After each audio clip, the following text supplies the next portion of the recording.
Hi, I'm your host, James Simmons, founder of Ask the NP, where you can ask everything you're too scared to ask your MD. As a reminder, the information provided during this event is for educational purposes only. It is not intended, nor is it implied to be a substitute for professional medical advice. Always consult your healthcare provider to determine the appropriateness of the information for your own situation. If you have any questions regarding medical conditions or treatment plans, please consult your physician. Participating in this event with this clinician, either of us, does not create a physician-patient relationship. And welcome. Oh, it's so good to be here with you today. Thanks for taking the time. Yeah, well, thank you. Thank you for having me. I'm very excited. This is my first time hosting a live with Providence on Facebook, and I am so honored. And, I think before everyone watching, I'm going to introduce to you Dr. Robin Henderson in a minute, but I think it is important to sort of level set in the setting of everything that's going on in the world right now. And, the police killing of George Floyd, and on top of COVID-19, and on top of everything that's just been going on. So, Dr. Robin, I know it's just the two of you looking at us, but I know there are lots of people watching right now. I think I want everyone watching, all of us, just to sort of take a moment in our busy days. Take a big deep breath in through the nose and out through the mouth. We're going to do one more of those just so we can level set. In through the nose and out through the mouth. It's so important breathing. I think sometimes when we're talking about our mental health with the chaos of the world and the chaos of our own individual lives, we forget sometimes just to breathe.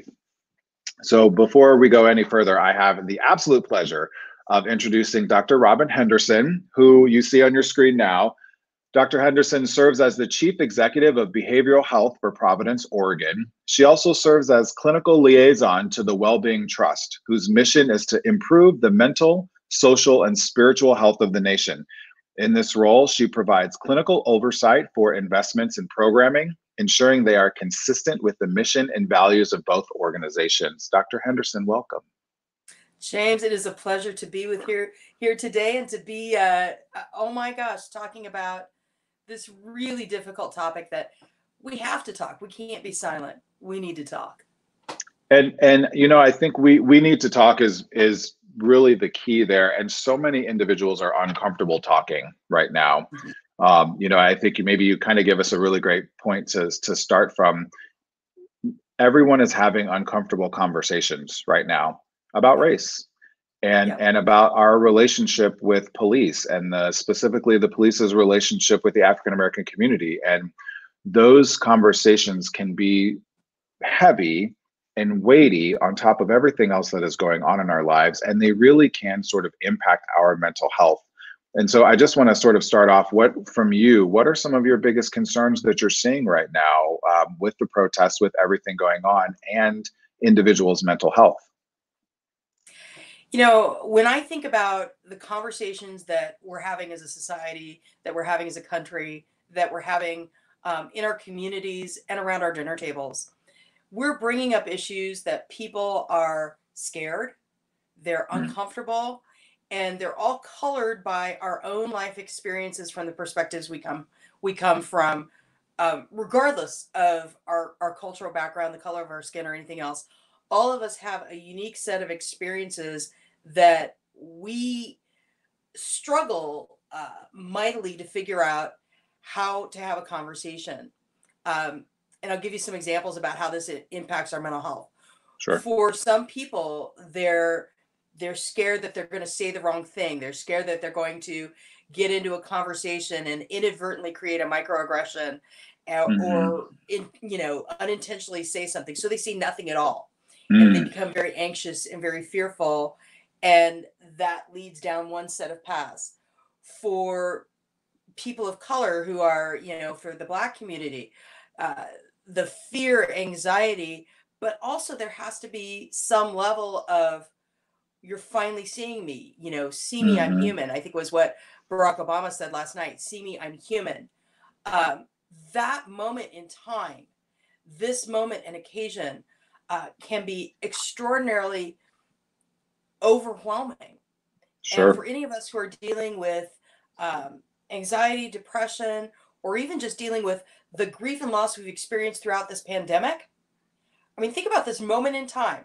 We're Mm, coming out of a pandemic, walking into what probably will be the biggest civil rights movement of my time. I mean, sure. I was a mere child in 1968. Hmm. I was, you know, very very young. That's not something that's part of my experience that I remember. Sure. Uh, but I'm wondering, by the same token, for you, what has this Hmm. been like for you?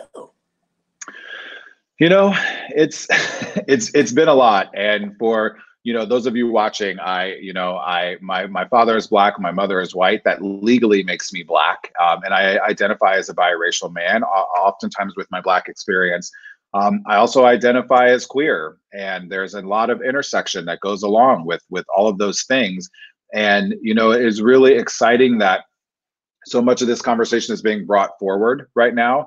And then you add on top of that, as a nurse practitioner working in the hospital environment in the middle Right. of a global pandemic, it's been pretty intense. And I have really tried to be very vulnerable and very open about my mental health through all of this. And it was sort of one conversation, Dr. Henderson, um, with COVID and Right. working with sick patients, and then also just what we're all going through, right? Right. Quarantine, and can we go outside? Can we not? And my friends are saying this, and other people are doing that, and then now you add in police brutality and the death of George Floyd, and now the charges against the police. It's a whole nother layer, and I have really had to find those individual things that I need to do to cope.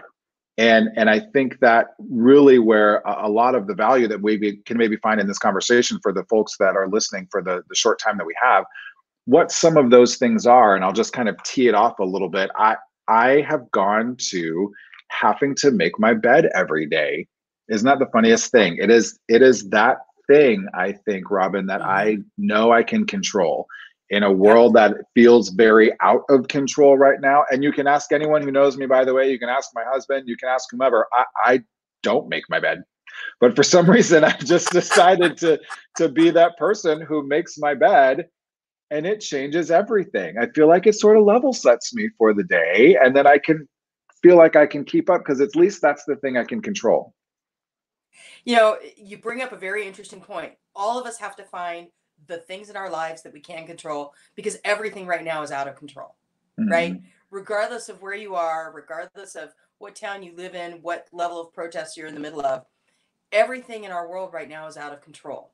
Hmm. And finding those things that ground you, which really is what this is about. And I so appreciated you taking us through a breathing exercise when we got it started, because Mm. I find that whole metaphor of breathing to ground in light of protests around someone who literally lost their breath to be not only grounding emotionally, but grounding spiritually Hmm. and feeling in communion in my own way. For me, I'm very conscious about making sure that I take time to breathe. And when I do, I reflect about what happened uh, to George Floyd. And I Hmm. reflect about my privilege and my ability to breathe and think about that impact as well. But finding those things that you can control are so important. For me, Hmm. I started walking, right? I used Mm. to being in an office, I could walk around, I could do all this other good stuff. I Right. live in a very hilly community and I found it difficult to walk up and down all of these hills. Uphill's great, downhill not so much. So Oh, I really? actually drive to a place that's pretty flat and I'll figure out what phone calls I can take for an hour and I Uh-huh. walk. And Good it for is the thing that I you. can do every day that I can control, that even if I have to still be in the middle of something, I've got something and I'm doing for me. I think Yeah. the other thing that I found really grounding is the kitchen table. I have 3 teenagers in my house, 2 Mm. seniors and a college freshman. So you can imagine Wow. conversations are awesome, right? I'm sure they're great right now with everything going on. Wow. Well, my youngest, who just graduated Tuesday night, just graduated from high school, Uh, said to me last night, before. Congratulations, Mom. Congratulations. That is fantastic. Oh, it was awesome. But before they went to bed last night, they're transgender. They identify with they, them pronouns. Uh-huh. And before they went to bed last night, they said, I want to go to a protest. I want to be Mm. part of this. I want to add my voice. And as a young transgender individual, to walk into a protest in a metropolitan area, Mm. as a mom, I'm terrified. Of course. Of course. But as a human being, and also as a mom, I'm really proud Mm. because here's somebody who's going to take that risk to go in and support their community, their fellow individuals, and the Black people of Portland walking in there. And we're going to have a conversation about how do you be safe in a protest. Mm. How do you take care of yourself emotionally so that you can go in there and be part of this? Because I think it would be harmful not to let them go. Absolutely. And the fact that you even started the conversation with, acknowledging where you are with that this is my child and they want to go to this protest. And I'm of a dichotomy with this, right? Like as a mom, I'm scared, and as a mom, I'm also proud. But then also, I think sometimes even just having that conversation with individuals who are thinking, I want to do this, and right away you start with protecting their mental health as a foundation. And I think that's Yeah. really important for individuals. We around the death of George Floyd has mobilized so many people on social media. Of course, we've all seen that, but it's quite literally mobilized people out into the streets that have never done this before. Yeah. And if they have experienced violence, either at the hands of police or in their own lives, and then they go out into the streets and then see this violence, even if it's blocks away, even if it's with looters and rioters, which we know are categorically different than the protesters, Yeah. that violence can be very triggering, can be very Yes. traumatic, almost in a PTSD sort of way. And so I just wonder for individuals who are watching right now who may, protests continue. They seem to, a tide has turned. They seem to be much more peaceful right now globally. But for those who are maybe going out to protest for the first time, what are those little key things that they can take with them to sort of protect their mental health before they get to the protests and then process afterwards? You know, I think the very first most important thing is don't go alone. Mm. Um, go with somebody, go with a group, but have a support system with you and talk about your plan before you go in because protest crowds of any kind can change very, very quickly. So, Mhm. much like when you get on an airplane, know where your exits are. Mm. Two in the middle, two in the front, two in the back, And they right? may be behind you, right? But have an exit plan, have an exit strategy, and talk about that with the people that you're going with. And what is your plan for in the event that you get separated? How are you going to stay connected? How are you going to ensure that? Also, have a conscious conversation about what happens if this does become overwhelming. It's almost like you need a safe word that says, I've had enough. It's time for us to go. And have an agreement that anybody in your group can say that. Anybody Mhm. at any point could say, you know what, I've had enough. This is triggered. I need to go now. And that means Mhm. everybody will go together. Mhm. So it's really having that safety of people that you trust, who understand where you're at. But there's a lot of different ways to protest. You don't necessarily have to go to the big protest downtown. Right. Just down the street in my little suburb, there's a protest with 5 to 10 people who have some signs. It's a very safe place to be. It's a very supportive environment. And that protest is just as valid. Mhm. Additionally, you can protest on social media. You can choose what it is that you post on social media. You can choose to support what you do. I saw a very interesting story this morning about the K-pop crowd, right? Who supports BTS, the K-pop crowd. This was Wasn't that awesome? great. This was great. Tell Wasn't everybody that watching this great? story if they don't know. This is Oh great. my gosh. So the K-pop crowd decided that the way they were going to help out with the protest was really go in and counter protest. And they Uh-huh. took over and just used their social media power to slam in at the White Lives Matter movement and take that over and flood it with positivity and K-pop and all the beauty that is positive. Flooding the zone with positivity is one of the best things we can do on social media. It's one of the best things we can do for our mental health. It's the strategy we use for bullies. Heck, isn't that just a bully? It is so much, and I love that you brought that up, because I thought it was tremendous, right? That, you know, everyone, you're a K-pop stan, right? For those of you watching, stan's that slang term for someone who just, you, no matter what they do, right, you just love them and you're behind them, right? It's sort of how I feel about Janet Jackson. Like, she can never do any wrong, right? Like, I'm a Janet Jackson stan. There are K-pop stans out there who decided to take over, because sort of collectively, this hashtag white lives matter, and every time you search that hashtag, it's just video clips of K-pop. It's fantastic. It is amazing. And, you know, a good friend of mine who is a writer for NBC News and has written in Out magazine and in Newsweek and lots of different places. You know, I was up last night bouncing back and forth between Twitter and Instagram, and saw a tweet from him that said, I can't go to sleep. I can't stop bouncing back and forth between Twitter and Instagram because I feel like I don't want to miss a second of what's going on. But I'm also overwhelmed with what's going on, but I feel like I'm in this circle, right? Where I just can't stop it going. And for those of us who not only are practitioners and in the clinic setting and in a hospital setting, but then also in the media, it is a constant influx of information. And I found it tremendously difficult, even as someone who advocates so much about mental health and about sleep is my big key. Yep. I couldn't put my phone down. I literally had to put it down and get up and walk out of the bedroom, get a glass of water, calm down, look out in the neighborhood, see that my neighborhood was not on fire, be okay, come back inside. And I just like put my phone in a drawer and hid it. And so, and this was just last night, and I'm someone who's a big believer in keep electronics out of the bedroom, and I couldn't do it. So for those watching, what are some things about how we can protest and do good on social media, but also prevent it from really impacting our mental health and taking us kind of down that rabbit hole?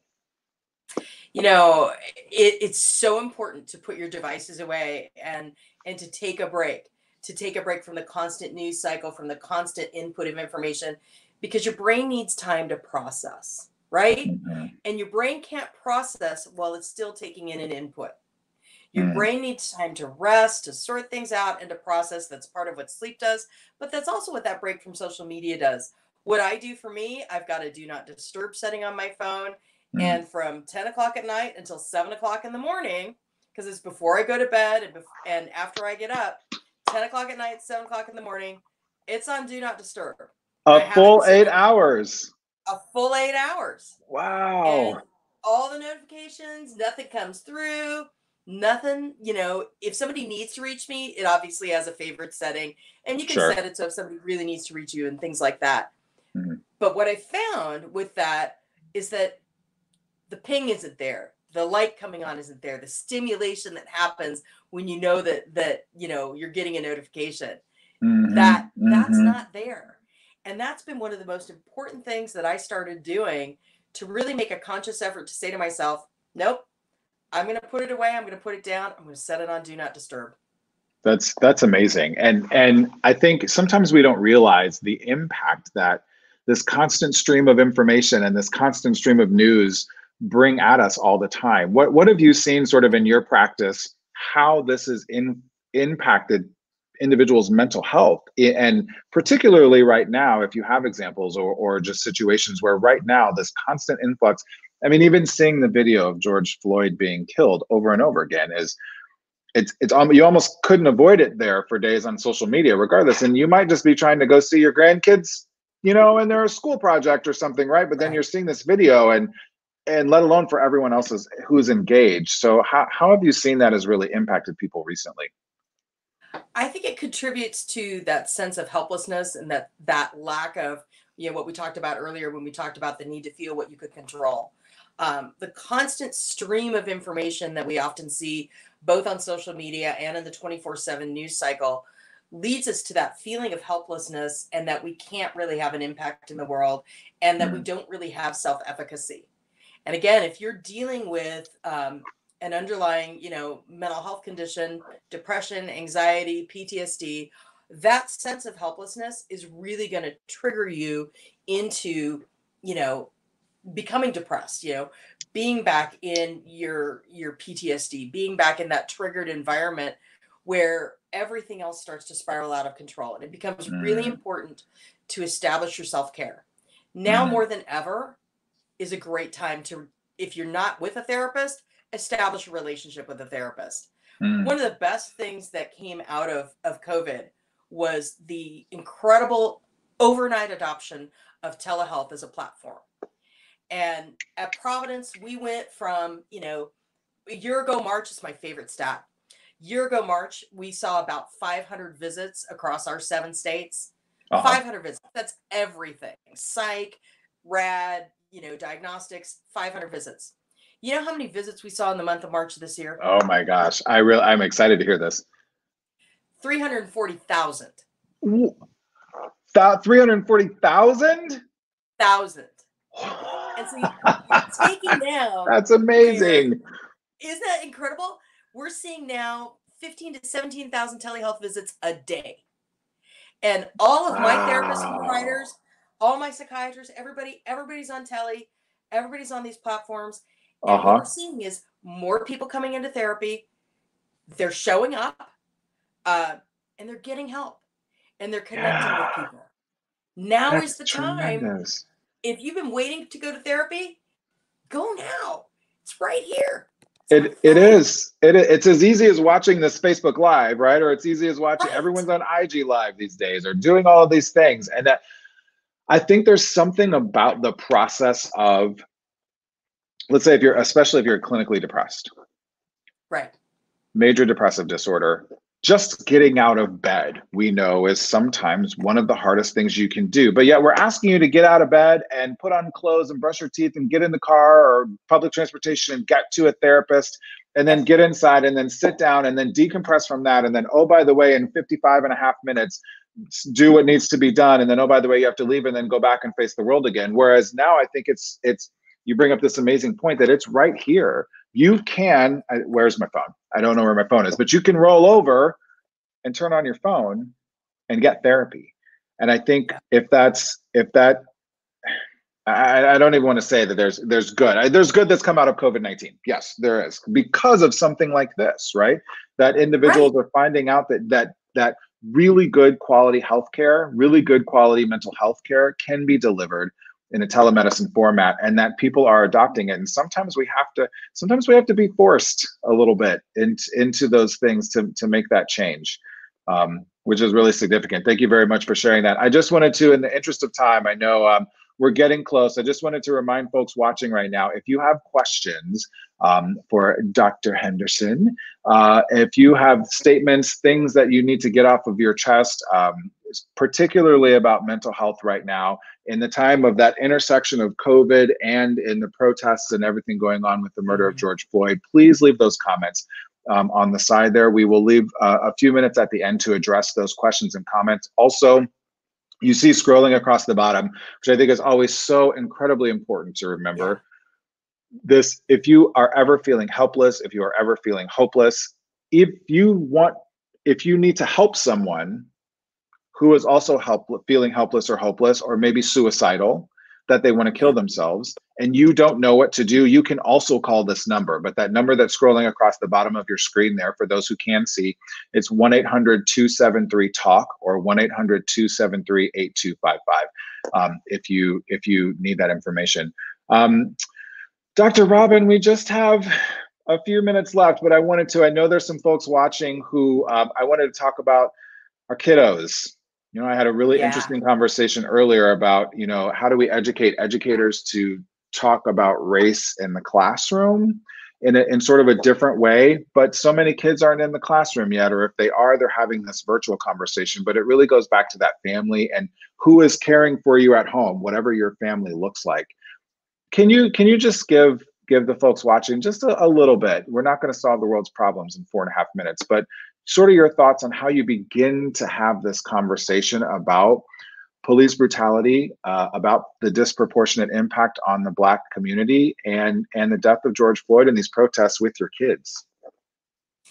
You know, it's interesting when you talk about kids, because there's several different levels of kids. There's the littles, 0 to 5. There's the kind of like the mid in there that are in that 5 to 12, and then there's adolescents, 12 to 18 years old. And we need to think developmentally about how we talk about these things.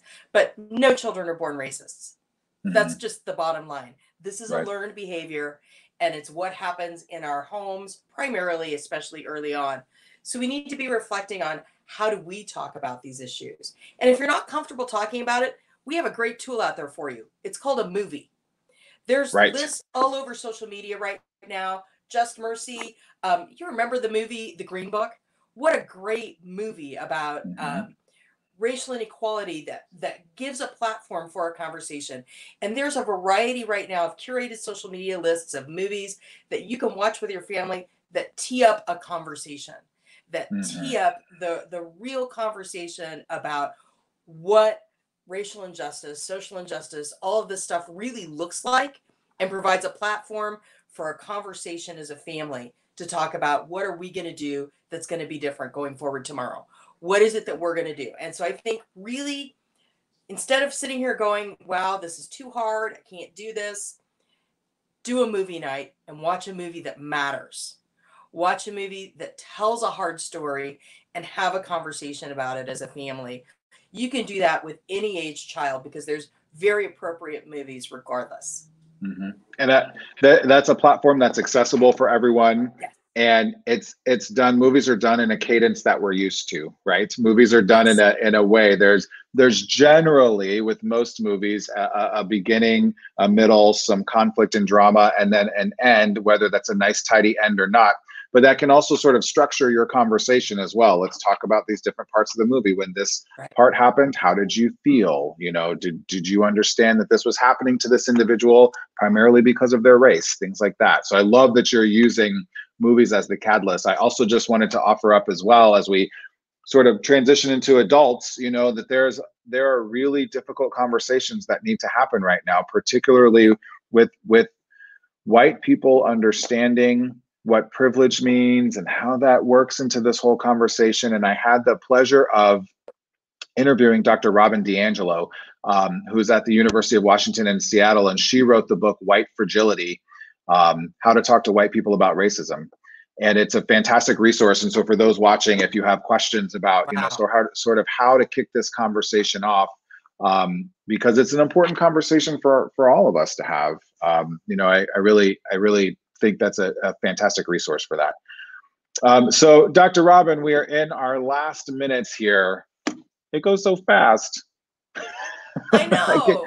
I can't believe it. Again. I know, we absolutely need to do this again. I just wanted to, we have a couple extra minutes. I think the powers that be are allowing us just a couple of extra minutes to sort of explore. I think there's a really interesting question about, where do we go from here? Right. And always under kind of the umbrella of mental health in particular, but this sort of question about, there's a global pandemic still going on, by the way, that we still sort of need to address. It's still going on. Right. And I think we're unfortunately going to see some ramifications from that down the road. But, there's always this explosion of protest and this movement and motivation, and it really impacts all of us in a particular way. And then it always calms down, and then we sort of go back to whatever normal means. And so where do we go from there? Where do we go from there as a community, in your thoughts? Where do we go from there in terms of caring for our mental health after all of this, and in our relationships with people around us that might be different and might be strained a little bit because we've had to have really uncomfortable conversations about race? I think the first thing we have to do is devolve ourselves of the notion that we're going to go back to anything that existed before. Part of what some people call the new normal is really the opportunity to make a decision. And I'll go back to that example of tele. We will never go back to a world that doesn't have telehealth, that doesn't have the broad telehealth adoption, because we know that now works. We will never go back to office buildings with cubicles so close to each other that we can pass a virus around in a second. We will never go back to that world. That means each of us needs to, in our own way, Commit to, what am I going to do differently personally? What am I going to do differently in my family unit? And how am Mm. I going to show up differently within my community? What are the things that I'm going to commit to? So for my mental health, I'm going to commit to my own self-care routines, making my bed every morning, maybe going on my walk, whatever it is that I'm going to do. But making those commitments and making them stick. We need to help understand, and we need to help our children understand that this is the catalyst for change. Mm. 2020 is the year of change. Embrace that. Go out, become active. Vote is the most Yes, important thing we can do this year. Vote. please. City, county, state, local, get educated, get empowered, because the thing that this has taught us is that life doesn't happen to you. You can Mm. affect life through the actions that you create and you take and you lead and you be. And that's the biggest thing that's going to strengthen your mental and emotional well-being. Ah, a beautiful, beautiful, beautiful sentiment for us to end on, Dr. Robin Henderson. Thank you so very much. We can create that. We can create that, and Yes, we we can can. vote. Thank you so much for Yes, we bringing that can. up as well. Oh my gosh, please. So, Dr. Henderson, thank you, of course, for joining us today. And everyone listening and watching, I know we went a little bit over time, but thank you for being here as well. And listen, if you are looking for help with your mental health or other medical advice, please visit providence.org. You can also follow Dr. Henderson on Instagram at Doc Rob Henderson. Or me, I'm at Ask the NP like nurse practitioner. Also, please be sure, since you're here on social media, please be sure to follow Providence on social media. It's Providence on Twitter and Providence Health System on Instagram, Facebook, and LinkedIn. To learn more about the mission, programs, and services, visit future.psjhealth.org. We thank all of you so much, Dr. Robin. An absolute pleasure having you, my first Facebook Live hosting with you. I've been spoiled. Thank you so much. Oh, Dr. James, you are awesome. And hey, congratulations. I understand are in order Thank you very on much. that. I Yes. appreciate it. I know this is day 4, I think. I'm not used Day to it yet. 4, Dr. James. Own it, be Exactly. it. You're remarkable. It has been my absolute pleasure. I'll do this with you anytime. Thank you. Amen. I feel the same way. Thank you so much, Dr. Anderson. And everyone watching, Take thank you care. so much. Take care.